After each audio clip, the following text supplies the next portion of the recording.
Calon ibu mertua sebut Ayu Ting Ting bakal jadi menantu kesayangan, puji sifat sang biduan.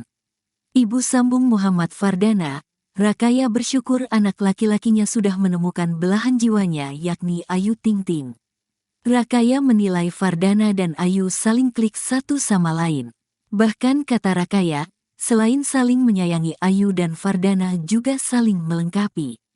Lebih lanjut, Rakaya memastikan bahwa keduanya merupakan tipe pasangan yang rela melakukan apa saja demi pasangannya atau bucin. Menurut Rakaya, keduanya adalah pasangan yang serasi dan sama-sama tidak bisa berjauhan. Di mata Rakaya, Ayu Ting Ting merupakan sosok yang humble, ramah dan sopan pada orang tua. Selain itu, menurutnya Ayu merupakan orang yang care dengan pasangannya. Bahkan, ia mengungkapkan jika Ayu berpotensi menjadi menantu kesayangannya.